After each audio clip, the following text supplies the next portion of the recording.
Bonjour tout le monde, bienvenue à ce nouvel épisode de Du Neuf et des Retours en ce 9 septembre 2023. Ça va être court ce matin, j'ai pas beaucoup de temps et ça va être beaucoup de la lecture de boîte. J'ai vraiment pas eu le temps. On a eu une grosse soirée de jeu hier à la boutique. On a joué deux tables de Barcelona et une table de Fédération dans une bonne chaleur, donc ça ralentit un peu le jeu aussi. Mais c'était super agréable. Donc, je me suis couché tard et j'ai pas eu le temps de regarder tout ça. Fait que ça va donner ce que ça va donner. J'ai aussi, parce qu'hier, il y avait une sortie aussi de, de cartes Magic, Wilds of Eldraine. Fait que j'ai fait des ouvertures de paquets un petit peu là, durant la semaine, rentrée, tout ça. Fait que ça a occupé quand même pas mal de mon temps aussi. Donc, d'où le pourquoi je suis un petit peu moins à jour sur les petites nouveautés, mais c'est pas une grosse semaine. J'ai beaucoup de stock qui va rentrer la semaine prochaine en français, dont le fameux calendrier de l'Avent, le calendrier de l'Avent qu'on voit juste ici, là. Calendrier de l'Avent ici, mais la version française. Ça, c'est la version anglaise l'année passée. Là, c'est juste la boîte que j'ai faite l'année passée. Celle-là ici, qui est déjà ouverte. Mais il arrive en français la semaine prochaine. Donc, vous pouvez déjà m'écrire si vous voulez réserver une copie, ça va me faire plaisir. Puis c'est ça, j'en ai quand même pas mal de commandés. Fait que ça va être ça. Je vois Goblivian Game qui est là. Je sais pas s'il est encore là. Mais Jean-François, c'est lui qui était mon invité au podcast cette semaine. Donc, on a jasé un peu de tout son parcours. C'était vraiment très, très intéressant. Il est passé par toutes sortes de chemins pour se rendre à auteur, éditeur de jeux. C'était super intéressant, donc vous irez écouter ça. Bonjour Hugo, bonjour Sébastien. Alors, on part ça, parce qu'il me reste 10 minutes. On a reçu Point City, qui est, on va dire, la suite. Ouais, enfin, je suis tard un matin. Qui est la suite, la suite, c'est dans la même veine que Pointe Salade. Euh, Bonjour Chantal, tu aimes bien les. Ben, merci. C'est le fun. Je vois qu'il y a de plus en plus de monde qui écoute. Fait que. Salut Jean-François. Fait que je suis content d'avoir toujours de plus en plus de monde. On monte des fois jusqu'à 20 personnes en même temps. C'est assez cool. Fait que moi j'aime ça faire ça aussi. Fait que on va en gros bâtir une ville et dans cette ville-là, ben principalement on va aller chercher toujours deux cartes adjacentes, puis on va les amener à bâtir cette petite ville-là qui va nous amener à faire des points tout simplement un peu comme dans Salade de points. Fait qu'on a pris des mécaniques un peu similaires, mais en faisant une construction de ville. Fait que c'est Point City dans les mêmes durées de jeu, 15 à 30 minutes, 1 à 4 joueurs. Ah, il y a un mode solo dans celui-là, je pense qu'il n'y avait pas dans Salade de points. Ensuite de ça, on a Deep Dive, encore là de Flat Out Game, qui est un jeu, lui, de mémoire, c'est un jeu de mémoire. Révéler une tuile, décider de la prendre ou la retourner à la surface ou pousser ta chance et aller plus loin. Donc, une espèce de truc de couleur de tuiles. Il faut faire attention aux ennemis. Puis le but, ben, c'est de collecter des ensembles de tuiles. Fait qu'un petit aspect mémoire aussi. Euh, ouais, j'avoue, Jean-Claude, on a pas mal passé un petit tour des nouveautés hier en fin de soirée. C'est 1 à 6 joueurs, 15 à 20 minutes, et puis c'est 10 ans et plus. En anglais pour les deux, le Point City aussi est en anglais. On a aussi Pyramido. Pyramido, jeu de Synapse Game, éditeur québécois. L'auteur n'est pas nécessairement québécois, c'est Equan Kwan. Je ne pourrais pas vous dire sa nationalité. Et puis en gros, ben, c'est un jeu dans lequel on va former une espèce de pyramide. Cette pyramide-là va avoir des petits symboles dessus. Et là, j'y vais de mémoire. Ouais, c'est ça, il faut créer des connexions. C'est ce que j'avais en tête. Il faut créer des connexions avec nos différents symboles. C'est ce qui va nous donner des points. La façon qu'on draft les tuiles, c'est toujours des piles qu'on va révéler, et qu'on sait ce qui s'en vient, on sait ce qu'on donne aux autres joueurs. Et puis après ça, on va toujours poser en étage. Puis chaque fois qu'un étage est fini, ben, c'est un scoring qui se passe. Fait que ce qu'on a construit au premier niveau, ben, va avoir un impact sur le pourtour, mais le reste ne comptera plus. Fait que c'est vraiment ça qu'on. Fait que c'est un jeu de pose de tuiles pyramidaux. Ensuite de ça, on a l'extension Bullet Orange pour Bullet. Je suis pas mal certain qu'il fait pour les deux. Ouais, n'importe quel jeu de base de Bullet. Je pense sur le site, j'ai écrit Bullet Earth Orange, mais ça serait Bullet Orange tout simplement, extension là, pour un des deux. Je vais aller modifier ça tantôt. Fait que, en gros, ça rajoute 4 nouveaux personnages en anglais, l'extension en anglais. Ça rajoute 4 nouveaux personnages, jeu dans lequel on va faire l'espèce de petits puzzles pour shooter sur les adversaires puis éliminer nos adversaires avec des petits puzzles comme ça, des patterns à faire.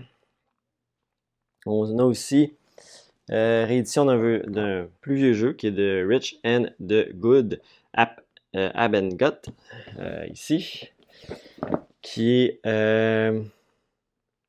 c'est la nouvelle édition du classique Abengot. Fait que ça réédition de ce jeu-là. Il y a un nouveau mode pour 2 joueurs aussi. Avant, je pense qu'il devait être juste à 3. Fait que c'est 2 à 5 joueurs, 45 minutes, 13 ans et plus. En gros, on est un marchand. On va échanger des commodités au travers du monde. Et on va avoir des informations pour manipuler un petit peu le marché. On n'est pas les seuls à faire ça. Tous les compétiteurs vont aussi avoir une bonne connaissance du marché. With at the same time trading in the same en même temps, on va échanger des commodités. Fait que c'est un jeu un petit peu plus de marché. On est un petit peu dans la haute société. Fait que si vous aimez les jeux économiques avec de l'argent en papier, c'est de l'argent en papier, je pense que oui. Ah, c'est triste pour une réédition. Ben oui. Ouais, ça existe encore. Voilà, pour. Je suis pas vendeur, hein. L'argent en papier, je trouve ça un peu décevant. Euh, surtout quand tu réédites le jeu. Mais bon. On a Iron Maiden, Zombicide, mais il y a des choses aussi, ça c'est intéressant, j'ai remarqué ça hier. C'est pas juste pour Zombicide, il y a aussi des personnages que vous pouvez utiliser dans Ink, Cthulhu Death May Die et Massive Darkness 2. Donc, dans les différentes boîtes, j'ai 3 boîtes. Iron Maiden. Fait qu'on a Iron Maiden, le pack 2, le pack 3 puis le pack 1. En gros, c'est des miniatures que vous allez retrouver dans chacun. Les miniatures que vous pouvez utiliser, comme ici, vous avez le Wicker Eddie, que vous pouvez utiliser dans Massive Darkness 2 comme un Rooming Monster. Fait que ça vous rajoute un monstre dans. Puis vous pouvez l'utiliser dans Cthulhu Death May Die, Fear of the Unknown. Vous pouvez utiliser Fear Eddie pour un Monster Insanity. Puis après ça, vous pouvez l'utiliser dans des zombicides. Vous avez aussi, par exemple, je pense dans celle-là, vous pouvez utiliser comme des héros. Vous pouvez utiliser le bassiste Eddie comme un héros, un barde dans le Massive Darkness 2. Fait que c'est les extensions ici pour. Sont-ils multilingues ou sont juste en anglais? Je pense qu'ils sont juste en anglais. Ouais, ils sont juste en anglais. Pour tout ça, fait que voilà. On a aussi, on va aller de ce côté-là. Tant qu'à le prendre. Ça, j'en ai plus en stock, mais je vous le présente quand même parce que je pense que c'est encore en stock chez mon fournisseur. White Tide West, qui est de Paul Dennen, auteur de Dune Imperium. C'est Direwolf Game. C'est un jeu dans lequel vous allez, dans le fond, voyager au travers de l'Ouest, miner pour aller chercher l'argent, wrangle stray cattle for the largest herd. Fait que t'essaies c'est un jeu de pose de tuiles, en gros. Tu essaies de faire le plus gros truc de bétail. Tu vas aussi te battre contre des bandits pour protéger ton territoire. Fait que c'est un jeu de pose de tuiles. Il y a aussi une espèce de plateau. Mais c'est tout ce que je peux vous en dire pour l'instant. J'ai pas regardé plus que ça. 1 à 5 joueurs, 45 à 90 minutes. Iron Maiden Massive Rock pour Patrice Rigon. 13 ans et plus. Fait que c'est Wild Tide West. Je pense qu'il me reste pas tant grand chose. On va avoir Saigon 75, qui est un jeu dans le fond dans lequel c'est un jeu à 2 joueurs uniquement. Ouais, 1 à 2 joueurs, 60 minutes par partie. On est dans la stratégie, jeu de guerre. On est à la fin de la guerre du Vietnam. C'est les Vietnam du Nord contre le Vietnam du Sud. Donc, c'est la thématique ici que vous allez avoir si vous en apprenez un peu plus qu'est-ce qui s'est passé après la guerre du Vietnam entre les... ça peut être assez intéressant côté historique. Vous avez aussi Sans Souci. Sans Souci qui est aussi une réédition d'un plus vieux jeu de Michael Kisling. Et ici, Sans Souci, en gros, ça va être un jeu de... On va remodeler notre palais. Donc, on a un palais à construire avec des espèces de tuiles. Et on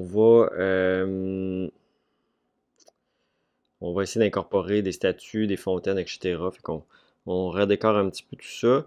En gros, c'est un jeu de pose de tuiles dans lequel on va redesigner une espèce de cours de palais et c'est ce qui va nous donner des points principalement. Il y a 2 mini-extensions aussi inclus. C'est ce que je peux vous dire. C'est ça. Je sais pas. C'est ça. Je peux pas aller plus loin que ça.